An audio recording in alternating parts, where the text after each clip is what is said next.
Olá, sejam bem-vindos. Eu me chamo Diego Moraes e o vídeo de hoje vai falar sobre o diálogo de Platão, ou banquete. Antes de tudo, gostaria de pedir a sua curtida, a sua inscrição, porque é muito importante para que a gente possa cada vez mais trazer assuntos relevantes para o canal. Então vamos ao texto.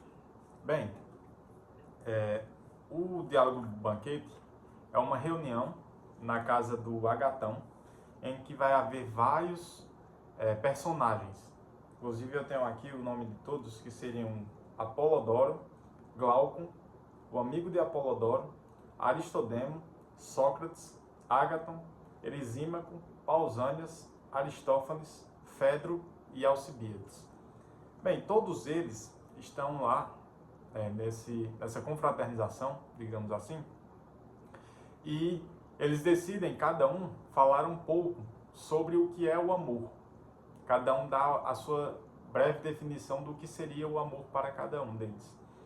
Então, a gente tem, claro, todos vão fazer as suas considerações sobre amor, mas a gente tem algumas, que são mais importantes. E a gente vai ter a do Fedro, que ele vai falar sobre o amor como forma de sacrifício. O amor como uma forma do homem buscar se doar de corpo e alma para aquilo que ele ama. Então, vê-se, o Fedro dá o entendimento de o amor é como se fosse uma das maiores forças, dos maiores deuses que existe, porque o amor é capaz de se sacrificar pelo bem do outro. Então, a gente vê soldados, quando vão para a guerra, dar suas vidas por amor para as pessoas que eles estão protegendo. E a gente vai ver esse amor voltado em Fedro mais para o lado do sacrifício e da força. Já a visão do Pausânias vai ser direcionada ao amor no sentido mais profundo, uma beleza da alma. Ou seja, ele divide entre o amor vulgar, que seria esse amor dos desejos e das paixões, e o amor celestial, que seria realmente voltado para a beleza da alma e para o que há de mais significativo do homem. E aí temos o Erisímaco, ele vai falar sobre o amor, e como ele era um médico, ele vai falar que o amor tem um componente diferente, que é o componente de estruturação do cosmos. Ou seja, ele vai defender que todo o cosmos ele é movido pelo amor. E o amor é algo natural que corresponde a esse entendimento de estrutura do cosmos. Além disso, o amor ele é uma saúde para os homens. Ou seja, a falta de amor pode adoecê-los. E o amor é como se fosse um termômetro que estabiliza e equilibra a saúde dos homens. Em seguida, a gente vai ter a visão do Aristófanes. E o Aristófanes era um comediante. E a visão do Aristófanes, ele se diferencia dos outros porque ele vai contar um mito, Ele vai contar uma história dizendo o seguinte: olha, o amor não é nada disso que vocês estão pensando aí, não. O amor era o seguinte: nós todos somos advindos de uma espécie que existiu, uma espécie rara que existiu há muito tempo atrás. Então, essa história começa ele falando que os homens, os seres humanos em si, eles eram diferentes. Eram seres arredondados que possuíam 2 cabeças, 4 braços, 4 pernas, E eram seres que possuíam 4 orelhas, tudo se tinha em dobro. E os Zeus, como sentia que os seres humanos eram uma grande força, da natureza, ele, de certa forma, ele sentia um certo temor sobre eles, pois eles poderiam, talvez no futuro, fazer, digamos assim, uma revolução e tentar a tomada do trono dele. Então os Zeus decidiu apartar todos os seres humanos. E nesse sentido, como entendemos, o Aristóteles vai falar como existem dois tipos de sexo, que nós entendemos como macho e fêmea. Naquela época existia um terceiro, que era o intitulado andrógeno, ou seja, era um ser que correspondia a propriedades tanto do homem como da mulher. Então era um ser absoluto, total, em que metade seria homem e metade seria mulher, e eles se correspondiam como um só. Logo, Aristófanes fala que nessa divisão que os Zeus faz dos seres, ficou essa parte cortada como algo que foi, digamos assim, costurado pelos deuses, foi tido como algo preciso, o rosto foi colocado nessas partes, o estômago, e as genitálias deles não foi colocada frontalmente. Logo, quando os seres humanos eram formados, eles eram formados porque os seres colocavam suas sementes na terra e a terra produzia outros seres. Porém, muitos deles não conseguiriam sobreviver, porque como eles foram divididos, eles não tinham mais a junção dos dois, a conexão desses dois.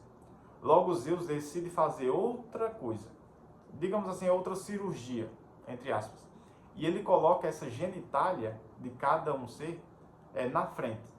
Ou seja, para que pelo fato de que os dois se abraçassem, dali eles procriariam um outro ser, um outro filho.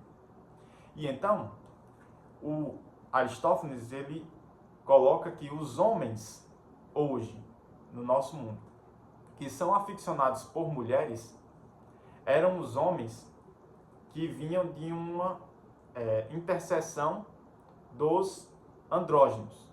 Ou seja, os andrógenos, que eram um corpo só entre homem e mulher, que formavam esses homens, e esses homens que são os homens aficionados por mulheres. Já as mulheres que são aficionadas por homens, sim, e voltando, esses homens e os adúlteros, ou seja, aqueles homens que traem as suas esposas, né, que têm essa fixação por mulheres, eles pertenciam a essa classe. Já as mulheres que são aficionadas por homens, ou que são adúlteras também, elas adivinham também desse ser andrógeno, ou seja, do ser que tinha esses dois componentes e que faltava essa sua metade, por isso essa fixação pelo outro, pela sexualidade do outro. E os seres que existiam, que eram totalmente ou dos símbolos dos machos ou do símbolo das fêmeas, eles tinham um interesse comum entre si.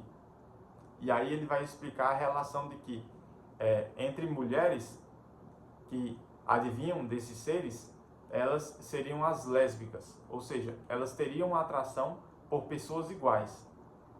E, de modo contrário, também os homens, que seriam os efeminados, ou seja, aqueles homens que eles fazem parte do mesmo ser e buscam a mesma atração por outros, ou seja, a falta deles é aquilo que corresponde a eles na antiguidade, certo? Então, essa estrutura que na época grega, que muitos, digamos assim, não toleravam essa junção dos homens e tudo, ele falava, olha, isso é algo natural porque corresponde à estrutura do ser que era tido antigamente, antes de Zeus cortar em dois. Então Aristófanes ele vai trazer essa ideia para a mesa, e aí o Agatão, que é o anfitrião da casa, ele vai trazer outra ideia do que é o amor. Ele vai dizer o amor como algo mais poético, o amor como uma força mais lúdica. O amor seria algo mais ordinário dos homens. Seria algo composto em nós, mas seria algo mais simbólico, mais sutil, digamos assim. E aí, vai vir, por fim, o Sócrates, que ele vai dizer o seguinte. A gente também tem o Alcibiades, que vai dizer depois, mas é interessante a gente falar logo do Alcibiades, que o Alcibiades, ele fala o amor muito no elogio ao Sócrates.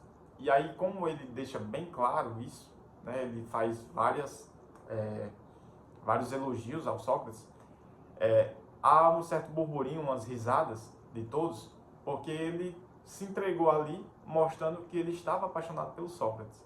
Então é até certo cômico nessa forma do discurso de Alcibiades. Bem, mas vamos ao discurso de Sócrates. Sócrates, ele vai discordar um pouco, digamos assim, de todos esses atributos que foram dados ao amor, e ele vai dizer o seguinte: olha, o amor, ele é algo que está além dessa visão dividida de vocês. O amor, na verdade, ele é uma entidade que busca a beleza, que busca uma vida de virtudes e que busca uma vida voltada ao conhecimento, à sabedoria e ao poder mais, ou seja, elevar-se. Então, como ele vai explicar isso? O Sócrates, ele vai dizer o seguinte: olha, uma sacerdotisa chamada Diotima de Mantineia me contou uma vez uma história sobre a origem do Eros, sobre a origem do amor. Então, nessa mitologia, ele indica toda a sua razão a respeito do que é o amor propriamente. Então seria o seguinte: o Eros, ele é o deus do amor, mas a história da sua origem acontece no nascimento da Afrodite, que é a deusa da beleza. E como acontece isso? Como a Afrodite, a deusa da beleza, tinha sido nascida, né? Foi nascida, fizeram festas para ela. Numa dessas festas existia o deus Poros, que é o deus do recurso, que foi convidado, um dos deuses que foi convidado. E ele estava lá, né, dentro dessa festa. E existia também a deusa Pênia, que é a deusa da pobreza. A deusa Pênia, ela estava na porta da festa, esperando ver se conseguia algum tipo de migalha, algo que sobrasse para ela. E assim, a deusa Pênia, ela consegue adentrar, porque esqueceram a porta aberta. Ela adentra a festa e de repente ela se depara com o Poros num jardim, bêbado, através do néctar que ele utilizou a mais do ponto. Pois ele, por ser um deus do recurso, por ser um deus digamos assim, sobressalente, ou seja, de vários recursos, de várias condições, por ser esse deus, ele bebeu demais, ficou bêbado e ficou no jardim. E a Pênia, ela se aproveita desse momento e decide tentar fazer um filho com o Poros. Então ela faz um sexo com o Poros, não, digamos assim, consensual, e daí nasce o Eros, que é o deus do amor. Então, o Eros, o Sócrates, o que é que ele quer mostrar com essa origem do amor? O Eros, ele é filho do deus Poros, da prosperidade, né, do recurso, e também é filho da Pênia, que é o oposto do Poros, ou seja, a deusa da pobreza, da carência, da miséria. Logo, o amor, ele tem essa ambivalência de que ele é uma falta, uma carência, um sacrifício, uma necessidade, um desejo, um prazer, que começa com esse entendimento da sexualidade, da fertilidade, mas que ele precisa evoluir para algo além, para a prosperidade. Ou seja, como ele evolui para essa prosperidade? Ele evolui através da beleza. E por que a beleza aqui? Porque eles estavam justamente no contexto de uma festa realizada pelo nascimento de Afrodite, que é a deusa da beleza. A deusa da beleza, a deusa da sexualidade. Então, veja que o amor, ele tem essa nuance de falta e de abundância. O amor, Sócrates mostra que o amor, ele não é só algo instintivo dos homens, mas é algo que se eleva. É a doação. É o amor de pai para filho, é o amor de marido e mulher, é o amor de homem com Deus. O amor, ele sempre vai estar associado à beleza, porque ele foi nascido numa festa de nascimento da própria. O amor sempre vai estar ligado à busca do conhecimento e da verdade, porque ele busca a prosperidade, ou seja, ele busca o recurso, e através desse conhecimento que ele vai para esse recurso.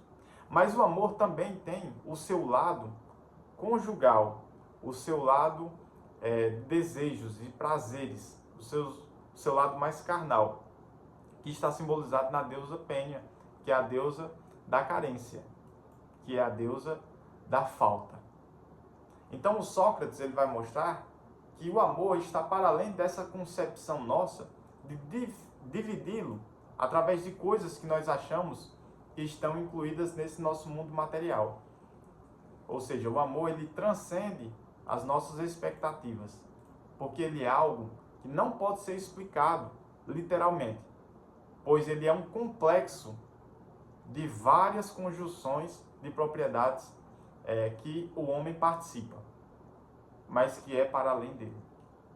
Então, basicamente esse é o texto, o banquete de Platão. E se vocês gostaram do vídeo, curta, comente, compartilhe, divulgue para mais pessoas. Isso é muito importante para a gente. Que Deus abençoe a todos e até a próxima.